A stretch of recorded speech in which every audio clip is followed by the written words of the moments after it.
नमस्कार प्रिय बंधुगण। आज एक अत्यंत गुरुत्वपूर्ण वीडियो सहित मु प्रकाश जगदेव आपण मान सामने उपस्थित होइछि। आज वीडियोटी आपण मानक पई अत्यंत गुरुत्वपूर्ण अटे। जो समस्यार कथा आम आज आलोचना करिबा, समस्त जीवन में ये समस्या केबे ना केबे आसे। तेणु ये समस्यार समाधान निश्चित भाव में आवश्यक। आपण माने केबे भावनार चक्रव्यूह भितर पशिचंती? जे पशिछि से जानिछि। थरे भावनार चक्रव्यूह भितर पशिरा परे मनुष्य से चक्र भितर बाहरी पारे नहीं। गोटे भावना सरी नथिबो आउ गोटे भावना ता सामने ठिया हबो। जे समाधान मागिब मनुष्यटीए एक समय रे केते समाधान दब, समाधान रास्ता पाइब नहीं। शोइबा को गला बेले ये समस्या आहुरी बढ़ी जीव। चेष्टा करुथिबे शोइबा पई, से समय रे समस्या गुड़िक आपनक सामने ठिया होई चित्कार करी करी आपनको समाधान मागुथिबे। आपन समाधान पाउ नथिबे। गोटे समाधान बाहर कला बेले को आपनकर अंतर मन रे आउ गोटे प्रश्न आसुथबो, आउ गोटे समस्या ठिया होतो। से समाधान भितरु सब बेले समस्या समस्या समस्या आपन देखा जीव। ये जो भावनार चक्र भितर आपन बाहरी पारिबे नहीं, आपन जीवन दुर्विषह हो जीव। याकू आम ओभर थिंकिंग कहती। कहीं ना कहीं केबे ना केबे ए समस्या भितर निश्चित आसे। सेतिपई ये समस्या उपरे निश्चित भाव में वितर्कर आवश्यकता अच्छी। ये समस्या बाहर रास्ता निश्चित भाव में खोजार आवश्यकता रही। तेणु दर्शक बंधु, खास आपण मानक पई मु आज यार सॉल्यूशन, यार समाधान रास्ता नहीं कि आसी। केमती आपणकर भावना चक्रु बाहर को आसबे, केमिति आपण अत्यधिक भावनार निजक दूराई रखिबे, केमिति आपण ओभर थिंकिंग को सबदिन पाई बाय बाय करेंगे। आज ये टॉपिक रे मु आपण मानक सब किछि बुझेबी गोटे बोध कहानी माध्यम। धैर्य दरकार, मो सहित रहिबा दरकार, शिखिबार इच्छा थिबा दरकार। ताहाले जाई आम काम हासिल हब। चलतु आरंभ करिया से कहानी को। गोटे गाँव गोटे युवक थिला। पिलाटी दिनरू तार आखिरे आखिरे स्वप्न। से पिलाटी दिनरू बहुत बढ़िया पाठ पढ़ुला। समस्ते से पिला को प्रशंसार पोथी दौले। व्यवहार बढ़िया, खेलकूद में आगे सब बड़े से आगे रोला। क्लास रे फास्ट होता सब प्रकार जिते प्रकार साधन अच्छी, जिते जो फील्ड को से ओह्लाउला से फील्ड रे से निजर प्रतिभा को प्रतिपादित करुला। तेणु समस्त आदर पात्र थिला। ये पिलार गोटे असुविधा कौन थिला, जिते बड़े जहाँ देखिबो से चाहूला से कहानी हीरो बनवा। केतोले खेल चलला सबुठारु भल खेलाड़ी भाव से निजक देखुला। गाँव यात्रा है, यात्रार हीरो से निजक भावुला। जिते भल भल जगह अच्छी सबु जगार से निजक खोजी पाउला। तेणु कौन है समस्या तार जीवन में कौन सी पर्टिकुलर लक्ष्य रहा ना। गोटे रास्ता बाछि पारानी। कौन करी, कौ सक्सेस हेबी, कौ फील्ड बादशाह बनबी। से भूलीगला जे प्रकृतिर नियम, सफलतार नियम जे हजार प्रकार काम करने अपेक्षा गोटे काम को हजार थर कर एवं सफल हुआ। सी हजार काम आड़े मुह मारा,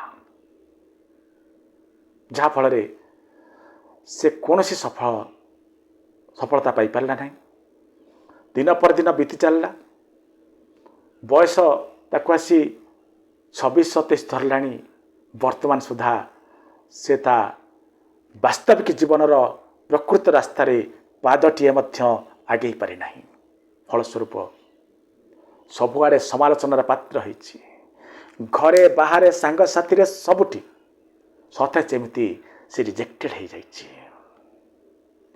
ଯୁଆଡ଼େ ଯାଇଛି ସେ ଗୋଟିଏ ପ୍ରଶ୍ନ, ତୋ ଭଳି ପିଲା ଆଜି ବେକାର ଅଛି।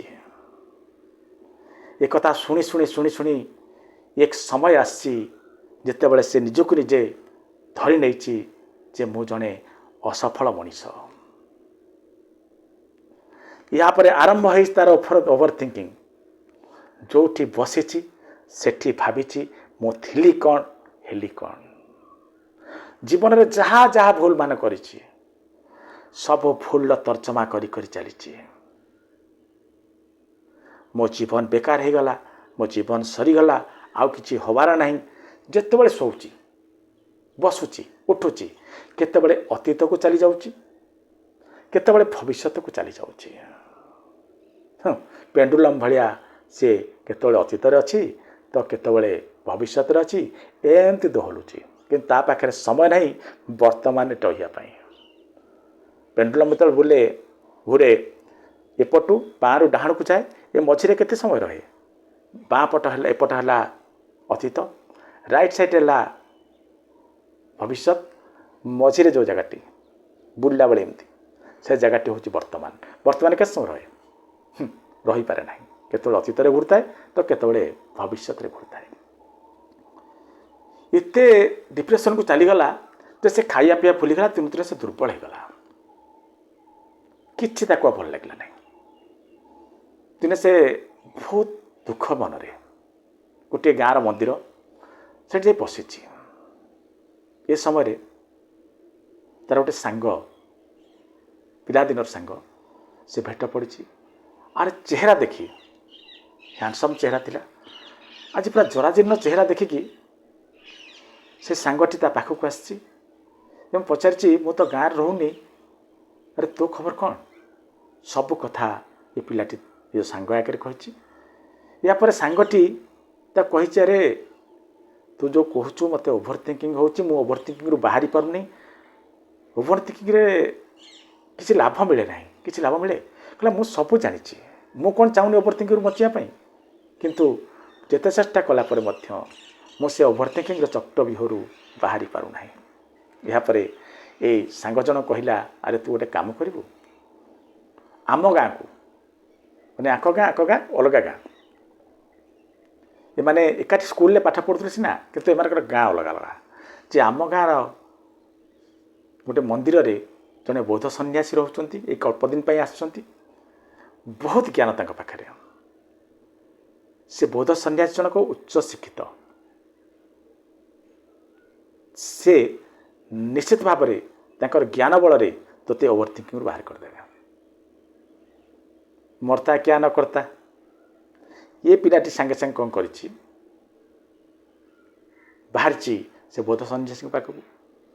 ବୌଦ୍ଧ ସନ୍ନ୍ୟାସୀକୁ ଯେତେବେଳେ ଦୂରରୁ ଦେଖିଦେଇଛି, ବୌଦ୍ଧ ସନ୍ନ୍ୟାସୀ ଗୋଟେ ଗଛ ମୂଳେ ବସିଛନ୍ତି, ଏ ପିଲା ଯେତେବେଳେ ଦୂରରୁ ଦେଖିଦେଇଛି ତା ମନରେ ଅବିଶ୍ୱାସ ଆସିଛି। ଇଏ କମ୍ ବୟସର ଯୁବକ ଜଣକ, ଇଏ ବୌଦ୍ଧ ସନ୍ନ୍ୟାସୀ ହେଇଛନ୍ତି, ଆଙ୍କ ପାଖରେ କି ଜ୍ଞାନ ଅଛି? ଇଏ କ'ଣ ମୋର ଓଭର ଥିଙ୍କିଂକୁ ଦୂର କରିବେ? ଏମିତି ଭାବିଛି, ପାଖକୁ ଯାଇଛି, ପ୍ରଣାମଟି କରିଛି। ଏହାପରେ ବୌଦ୍ଧ ସନ୍ନ୍ୟାସୀ ଜଣ ପଚାରିଛନ୍ତି, ଯୁବକ, ତୁମ ମୁହଁରେ ଅବିଶ୍ୱାସର ଚିହ୍ନ ସୁସ୍ପଷ୍ଟ ହେଉଛି, ଅର୍ଥାତ୍ ତୁମେ ମୋତେ ଅବିଶ୍ୱାସ କରୁଛ। ଜଣେ ରୋଗୀଟିଏ ଯଦି ଡାକ୍ତରକୁ ଅବିଶ୍ୱାସ କରିବ, କୌଣସି ହାଲତରେ ବି ତା ରୋଗ ଭଲ ହେବ ନାହିଁ। ହେ ଯୁବକ, ତୁମେ ମୋର ବୟସକୁ ଦେଖି ଅବିଶ୍ୱାସ କରୁଛ ନା? ଶିକ୍ଷା ଓ ଜ୍ଞାନ କ୍ଷେତ୍ରରେ ବୟସ କିଛି ବି ମୂଲ୍ୟ ରଖେ ନାହିଁ। ଜଣେ କମ୍ ବୟସରେ ମଧ୍ୟ ବହୁତ ବଡ଼ କିଛି କରିଦେଇପାରେ। ହେ ଯୁବକ, ଆମେ ଉଚ୍ଚଶିକ୍ଷିତ ହେଲେ ମଧ୍ୟ ଯେତେବେଳେ ବୌଦ୍ଧ ଧର୍ମ ଗ୍ରହଣ କଲି, ବୌଦ୍ଧଙ୍କର ପ୍ରତିଟି ବାଣୀକୁ ଶିଖିବାର ପ୍ରଚେଷ୍ଟା କଲି, ବୁଦ୍ଧଙ୍କର ସମସ୍ତ ଜୀବନ କାହାଣୀକୁ ପଢ଼ିଲି, ତାଙ୍କର ସମସ୍ତ ଉପଦେଶକୁ କଣ୍ଠସ୍ଥ କଲି, ତାପରେ ଯାଇ ମୁଁ ବୌଦ୍ଧ ଧର୍ମକୁ ପୂର୍ଣ୍ଣ ରୂପେ ଗ୍ରହଣ କରିଛି। ତେଣୁ ବୁଦ୍ଧଙ୍କ ପାଖରେ ଯାହା ଯାହା ଜ୍ଞାନ ଥିଲା, ଯାହା ଯାହା କଥା ସେ ପ୍ରଚାରିତ କରିଛନ୍ତି, ସେସବୁ ଜିନିଷ ମୋ ପାଖରେ ଅଛି। ଆମର କାମ ହେଲା ବୁଦ୍ଧଦେବ ଯେଉଁଠି କାମ ସାରିକି ଯାଇଛନ୍ତି ସେଇଠୁ କାମ ଆରମ୍ଭ କରିବା, ତାଙ୍କର ବାର୍ତ୍ତାକୁ ଲୋକଙ୍କ ପାଖରେ ପହଞ୍ଚାଇବା, ତାଙ୍କର ଜ୍ଞାନକୁ ଲୋକଙ୍କ ପାଖରେ ପହଞ୍ଚାଇବା। ନ ଶିଖିଲେ ଆମେ ପହଞ୍ଚାଇବୁ କେମିତି? ତେଣୁ ନିର୍ଦ୍ୱନ୍ଦ୍ୱରେ ତୁମେ ତୁମର ପ୍ରଶ୍ନ ପଚାର। ଏହାପରେ ଯୁବକ ଜଣକ ପାଦ ତଳେ ବସିଯାଇଛି, ସମସ୍ତ ଘଟଣା କହିଛି ଯେ ମୁଁ ମୋତେ ଭାବନା ଭିତରେ ବୁଡ଼ି ଯାଉଛି, ଯେତେ ଚେଷ୍ଟା କରୁଛି ଭାବନାରୁ ମୁକୁଳି ପାରୁନାହିଁ। ସବୁ କଥା ଏ ବୁଦ୍ଧ ସନ୍ନ୍ୟାସୀ ଜଣ ଶୁଣିଲେ। ତାରୁ କହିଲେ, ଯୁବକ ତୁମର ବର୍ତ୍ତମାନ ମୋର ପ୍ରଥମ ପ୍ରଶ୍ନ ହେଉଛି ଯେ ତୁମେ ଛୁଆଦିନୁ ଅନେକ ସ୍ୱପ୍ନ ଦେଖିଥିଲ, ସେ ସ୍ୱପ୍ନକୁ ସଫଳ କରିପାରିଲ ନାହିଁ। ଆଜି ବର୍ତ୍ତମାନ ଯେତେବେଳେ ତୁମ ହାତ ଖାଲି, ତୁମେ ଅତୀତର ଚିନ୍ତା କରୁଛ, ଅତୀତରେ କରିଥିବା ଭୁଲମାନ କଥା ଭାବୁଛ। ସେଇଥିପାଇଁ ତୁମେ କେତେବେଳେ ଅତୀତରେ ଭାସୁଛ, ଯେତେବେଳେ ଭବିଷ୍ୟତ ତୁମକୁ ଅନ୍ଧକାର ଦେଖାଉଛି, ତୁମେ ଭବିଷ୍ୟତ ଚାଲିଯାଉଛ, ଭବିଷ୍ୟତରେ ମୁଁ କରିବି କ'ଣ, ଭବିଷ୍ୟତରେ ମୁଁ କ'ଣ କେମିତି ଆଗକୁ ଉଠିବି, ସେଇଥିପାଇଁ ତୁମେ ଅସୁବିଧାରେ ପଡ଼ୁଛ। ଯାହା ହେଇଛି ବର୍ତ୍ତମାନ ଏଇ ଓଭର ଥିଙ୍କିଂରୁ ବାହାରକୁ ବାହାରିବା ପାଇଁ ମୁଁ ଯେଉଁ ଟିପ୍ସ ମାନ ଦେଉଛି ତାକୁ ଧ୍ୟାନପୂର୍ବକ ଶୁଣ। ପ୍ରଥମଟି ହେଲା, ତୁମେ ଶୋଇବା ଉପରେ ଧ୍ୟାନ ଦିଅ। ଯୁବକ ଜଣ ସାଙ୍ଗେ ସାଙ୍ଗେ ଚିତ୍କାର କରି କହିଛି, ଗୁରୁଦେବ ମୁଁ ଅନେକ ଚେଷ୍ଟା କରୁଛି ଶୋଇବା ପାଇଁ, ଶୋଇବାକୁ ଯେତେବେଳେ ଯାଉଛି ସାଙ୍ଗେ ସାଙ୍ଗେ ବିଭିନ୍ନ ପ୍ରକାର ଭାବନା ଆସି ମୋତେ ଅସ୍ତବ୍ୟସ୍ତ କରୁଛି, ମୁଁ ଶୋଇପାରୁନାହିଁ। ଆଜିକି ଅନେକ ଦିନ ହେବ ମୁଁ କେବେ ଶାନ୍ତିରେ ଶୋଇନାହିଁ। ଏହାପରେ ମୋତେ ଦୟାକରି କୁହନ୍ତୁ ଶାନ୍ତିରେ ଶୋଇବାର ରାସ୍ତା କ'ଣ? ଏହାପରେ ସନ୍ନ୍ୟାସୀ ଜଣକ କହିଛନ୍ତି, ଯୁବକ ପ୍ରକୃତରେ ଯାହା ମନରେ ଭାବନା ଥାଏ ନା, ଯିଏ ଭାବନାର ଚକ୍ରବ୍ୟୁହ ଭିତରେ ଫସିଥାଏ ନା, ତାକୁ ନିଦ ହୁଏ ନାହିଁ। ଏହା ସମସ୍ତଙ୍କ ସହିତ ଘଟେ। ଯଦି ନିଦରେ ଶୋଇବାକୁ ଚାହୁଁଛ ତାହେଲେ ଯୁବକ ଶାନ୍ତିରେ ତୁମେ ବିଛଣାରେ ଶୁଅ।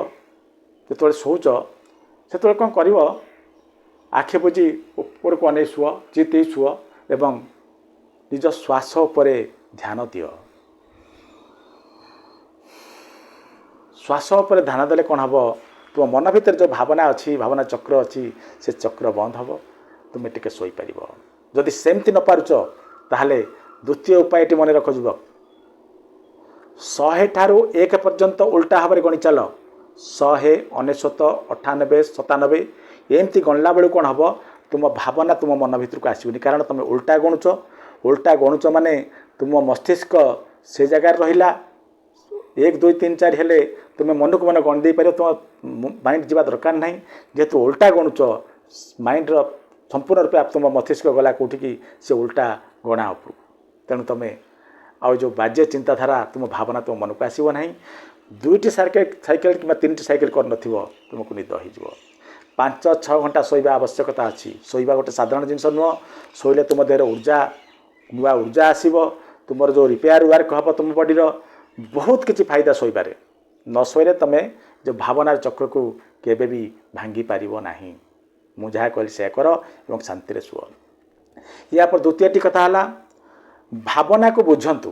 ଯେଉଁ ଭାବନା ତୁମ ମନକୁ ଆସୁଛି ଯୁବକ, ପ୍ରଥମେ ସେ ଭାବନାକୁ ବୁଝ। ଯେ ଯେଉଁ ଭାବନା ଆସୁଛି, ଏହାଦ୍ୱାରା ମୋର ପ୍ରୋବ୍ଲେମ୍ ସଲ୍ଭ ହେବାର ସମ୍ଭାବନା ଅଛି କି?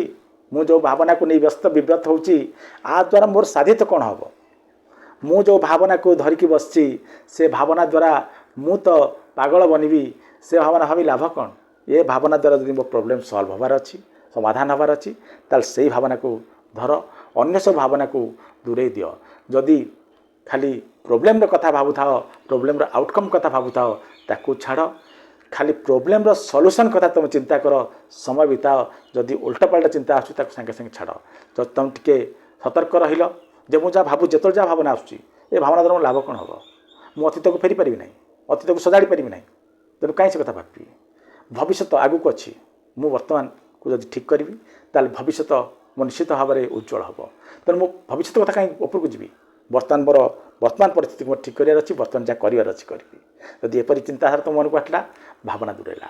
ତୃତୀୟ କଥାଟି ହେଲା, ଯେତେବେଳେ ଭାବନା ଆସୁଛି, ଭାବନା କେତେବେଳେ ଆସେ? ଯେତେବେଳେ ତୁମେ କୌଣସି ଡିସିସନ୍ ନେଇ ନପାର, ଯେତେବେଳେ ମଣିଷ ଇନଡିସିସନ୍ ହେଇଯାଏ, କୌଣସି ନିଷ୍ପତ୍ତି ନେଇପାରେ ନାହିଁ, ସେତେବେଳେ ଭାବନା ଚକ୍ର ଭିତରେ ସେ ଘାଣ୍ଟି ହେଉଥାଏ। ତେଣୁ ତୁମେ ଗୋଟେ ସବୁବେଳେ କାମ କର, ଯାହା ବି ତୁମର ନିଷ୍ପତ୍ତି ନେବାର ଅଛି, ସେ ନିଷ୍ପତ୍ତିକୁ ବେଶୀ ସମୟ ଦିଅ ନାହିଁ। ଯଦି ଛୋଟ ଛୋଟ ନିଷ୍ପତ୍ତି ନେବାର ଅଛି, 2 ମିନିଟ୍ 3 ମିନିଟ୍ ଭିତରେ ସେ ନିଷ୍ପତ୍ତି ନିଅ। जदि मीडियम निष्पत्ति अच्छी ताकू अधघंटे भितर सार जदि जीवन बड़ बड़ फैसला करार अच्छी ताकू दिने 2 दिन भितर कंप्लीट कर एवं निष्पत्ति नहीं जाओ। ये निष्पत्ति न कारण अनेक लोक यही भावनार चक्र भितर घूरी बुलती। निष्पत्ति नवा शिख देख तुम भावनार चक्रु निश्चित भाव बाहर को आसब। या पर चतुर्थ कथा मन रख युवक, जहाँ भी भावना आसुची ताको माइंड भितर सल्व करिया प्रचेष्टा कर ना। जहाँ करुच पेन एंड पेपर रे कर। थरे एमती करके देख तो माइंड जो भावनार चक्र चली ना से चक्र निश्चित भाव बंद हम। भावनार तुम मुक्ति पाइब।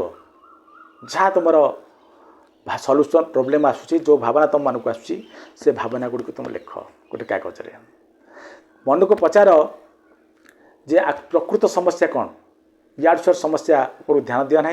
तुम जीवन प्रकृत समस्या कौन, कौ समस्या तुम भावना भितर घाटी हो। द्वितीय कथा दिला मन को पचार क्या आई कंट्रोल इट, मुझे कंट्रोल कर कि जदि कंट्रोल करी से कंट्रोल दिगरे मोर परवर्ती स्टेप कौन हवा दरकार सब कागज लिख। जदि पेन एंड पेपर पर तुम्हें काम कर आरंभ करदेल ना, तुम भावना को पेन एंड पेपर लिखिदेल ना, प्रोब्लेम आ सल्यूशन को लिखिदेल ताले कौन हवा माइंड रे से सब जिन चलो नहीं। कारण पेन एंड पेपर ता लिखाई रहीगला तेणु सल्यूशन मिलगला। तेणु आउ माइंड यार छाड़े घूरब ना। तेणु गोटे बड़ कथा हूँ समस्या को पेपर लिख। या पंचमटी है समस्या द्वारा क्षतिर संभावना को चिंता न करी मन मैंने कौन हुए बढ़ई चढ़ी आम भावी दिखती समस्या आसला या हम से हम से हम चिंता न करी से साइकेल भितर पस नहीं, से साइकेल भितर को जा नहीं। जे समस्या या हम एमती से हम तापर या हम ये जो चिंताधारा भितर भितर भितर सियाड़ सब जाऊँच सियाड़ को जातु ना। कौन कौन हम आपको जना ना, मने मने बढ़ई चढ़ई भावतु नहीं। समस्या आसी गोटे कथा सब मन रखिए, जो समस्या आप चाहती आपण मन को बुझातु जो समस्या जनित जहाँ हम मोर क्षति ताकू मु जानिला परे तार समाधान बाट खोजी। मने मने यार चढ़ी बढ़े चढ़ी मो सहित एमती हम सेमती हम सेमती जब भावुवे आपड़ सेमती ये भावनार चक्र विहत पशिथे। एक कथा बहुत सन्यासी कहले। या पर षष्ठी है एक्शन नवा शिख। जो तुम्हें कार्य आरंभ करदेल ना तुम समस्या समाधान दिगरे खाली शोई रही भावुथे तुम भावुव यदि एक्शन आरंभ कल देख जिते भावना चक्र अच्छी तुम धीरे धीरे दूरे जो भावना चक्र आसूची जो तुम्हें तुम समस्या समाधान दिगरे कार्य न कर से समय बोले एटलिस्ट निजक कौन ना काम कौन कम नियोजित कर। ये जो खाली बसिले निश्चित भाव में ये भावना चक्र भितर तुम फसब। जो भावनार चक्र आसला सांगे सांगे उठी जहाँ लोड कर, पानी पिओ, खाद्य खाओ, गीत टे शुण, जहाँ इच्छा हो कर, किंतु भावना चक्र को अधिका तुम मन भितर चलने को दियो नहीं। या पर सप्तमटी है इनपुट सोर्स को बंद कर। जो जो जगह को गले तुम से पुराणा कथा मन पड़ जाऊँगी, पुराणा भावना भितर तुम पशि जाऊच, सियाड़ को जमा जाओ ना। इनपुट सोर्स आदौ दियो ना। जमीक कई जन आप धोखा देती विषय भावुंट ता मेसेज को बारंबार पढ़ुं। आपण कौन कर अतीतर स्मृति को बारंबार रिपीट करते पुराणा कथा जहाँ समस्या अच्छी से समस्या जो कारण जहाँ सियाड़ को जब बेसी बेसी पशिबे आप समस्या भितर पशि बस चलिए। तेणु इनपुट सोर्स आप जो आड़े भावुंट से भावनार सोर्स जोटा आसूसी से जगह बंद कर, देखिए भल रहा। या अष्टम है टलरेट टू अनसर्टेनिटी। जदि ये गुणटी तुम पाखर आसला ताहले तुम निश्चित भाव में सफल हम, ये भावनार मुक्ति पाइब। मन को बुझाओ भवितव्य बा भविष्यत रे जहाँ कि घटवाक जाऊँगी अनिश्चितता जहाँ भी होना कहीं ताको मु सामना करी से दक्षता मो पाखे अच्छी। जदि ये जिनस भाविले तेज भविष्य कौन आप चिंता करेंगे ना, जहाँ हम से समय ताको मु निश्चित भाव सामना करी समस्या को हरइबी। ये चिंताधारा तुम मन भर आने निश्चित भाव में ये जो ओवर थिंकिंग समस्या रही। या सब गोटे बड़ कथा मन रख युवक। या कहते गुरुदेव जे युवक एक कथा मन रख, जिते तुम मन को ओवर थिंकिंग समस्या आसुना गोटे समय दियो। जे गोटे समय निर्धारण कर मो 7टा ରୁ 7:30 ये ओवर जो समस्या अच्छी से विषय चिंता करी रेस्ट ऑफ द टाइम्स आदौ नुह। जिते मुंड को से समस्या कथा आसला ସାଙ୍ଗେ ସାଙ୍ଗେ ମନେ ପଡ଼ିଯିବ ମୁଁ ଟାଇମ୍ ଫିକ୍ସ କରିଛି 7ରୁ 7:30 ଅତः ବର୍ତ୍ତମାନ ସେ ଚିନ୍ତା କରିବା ଆବଶ୍ୟକତା ନାହିଁ। ସମୟ ଦେଖି ଦେଖିବ ଓଭର ଥିଙ୍କିଂ ଚାଲିଯିବ। ଏହାପରେ 10 ମିନିଟ୍ ହେଲା ପଶ୍ଚାତାପ ଛାଡ଼। ଯେଉଁ ପୁରୁଣା ମୁଁ କ'ଣ କରିଥିଲି, ମୋର ଭୁଲ କରିଦେଇଥିଲି, ସେଇଆ କରିଥିଲି, ସେ ବିଷୟରେ ଚିନ୍ତା କରି ଲାଭ ନାହିଁ। ତୁମେ ଜାଣିଛ ଅତୀତରେ କ'ଣ ଭୁଲ କରିଛ। ଯାହା ଭୁଲ ହୋଇଛି ନିଜକୁ ବୁଝାଅ, ଆଜିଠାରୁ ଶପଥ ନିଅ ଯେ ସେ ଭୁଲ ମୁଁ ଆଉ ଦୋହରାଇବି ନାହିଁ। ଯେଉଁଥିପାଇଁ ମୋ ଜୀବନ ଆଜି ବିପର୍ଯ୍ୟସ୍ତ, ସେ କାମ ମୁଁ କରିବି ନାହିଁ। ପଶ୍ଚାତାପ କଲେ ଲାଭ ହେବ ନାହିଁ। ଯାହା ଭୁଲ କରିଛ ସେଥିରୁ ଶିଖ, ଆଜିଠାରୁ ଶପଥ ନିଅ ସେ ଭୁଲ ମୁଁ କରିବି ନାହିଁ। ତାପରେ ଯେଉଁ ସଫଳତା ଦିଗରେ ତୁମେ ଆଗକୁ ବଢ଼ିବାକୁ ଚାହୁଁଛ, ସେ କାମ ଆଜିଠୁ ଆରମ୍ଭ କର। କାହାର କେବେ ସବୁକିଛି ସରିଯାଇନଥାଏ। ଯୁବକ, ତୁମେ ଭାବୁଛ ନା ତୁମ ଜୀବନ ସବୁକିଛି ସରିଗଲା ବୋଲି? ତୁମ ଜୀବନରେ କିଛି ବି ସରି ନାହିଁ। ଅନେକ କିଛି ସରିଲା ପରେ ମଧ୍ୟ ଯେଉଁ ଲୋକ ପୁଣି ଥରେ ନୂଆ ଆରମ୍ଭ କରି ସଫଳ ହୋଇପାରେ, ସେ ହେଉଛି ପ୍ରକୃତରେ ଜଣେ ଶିକ୍ଷିତ ଯୁବକ। ତୁମେ ଜଣେ ଶିକ୍ଷିତ ଯୁବକ ନା? ତୁମ ଆଖିରେ ସ୍ୱପ୍ନ ଥିଲା ନା? ଆଜି ଯାଏ ହେଇନି, କ'ଣ ହେଇଗଲା ସେଠୁ? ଆଜିଠାରୁ ତୁମେ କର୍ମ ଆରମ୍ଭ କର। ଅତୀତର ଭୁଲକୁ ଦୋହରା ନାହିଁ, ବାରମ୍ବାର କୌଣସି କଥା ଭାବ ନାହିଁ। ତୁମେ ଜାଣ ଆଜିଠାରୁ ମୋର ନୂଆ ଜୀବନର ଶୁଭ ଆରମ୍ଭ ହୋଇଛି। ଏହାପରେ ଏକଥା ଶୁଣିଲା ପରେ ଯୁବକ ଜଣକ ଗୁରୁଦେବଙ୍କୁ ପ୍ରଣାମ କରିଛି। ଯାହା ଯାହା କହିଛନ୍ତି ତାକୁ ମାନିଛି। ଆଉ ଓଭର ଥିଙ୍କିଂ ମନକୁ ଆସିନାହିଁ। କାରଣ ଇଏ ଏବେ ନୂଆକିରି ଜୀବନ ଯିବା ଆରମ୍ଭ କରିଛି। ଅତୀତର ପ୍ରତ୍ୟେକ କଥାକୁ ଭୁଲି ଯାଇଛି। ମୁଁ କ'ଣ ଥିଲି, କ'ଣ ହେଇଗଲା, ଇତ୍ୟାଦି ଇତ୍ୟାଦି ସବୁକୁ ନୂଆ କରି ଯୋଜନା ବନେଇଛି। ଟ୍ୟାଲେଣ୍ଟ ଥିଲା ପିଲା ପାଖରେ, ଏବଂ କିଛି ଦିନ ପରେ ଏହି ପିଲାଟି ସେ ଅଞ୍ଚଳର ସବୁଠାରୁ ଜଣେ ସଫଳ ବ୍ୟକ୍ତିତ୍ୱରେ ପରିଣତ ହୋଇଛି। ଦର୍ଶକ ବନ୍ଧୁ, ଯଦି ଏ କଥାଟିକୁ ଆପଣମାନେ ଶେଷ ପର୍ଯ୍ୟନ୍ତ ଶୁଣିଥିବେ, ନିଶ୍ଚିତ ଭାବରେ ଆପଣ ସଫଳ ବନିବେ। ଆପଣ ଏ ଓଭର ଥିଙ୍କିଂକୁ ଦୂରେଇବେ। ରହୁଛି, ନମସ୍କାର।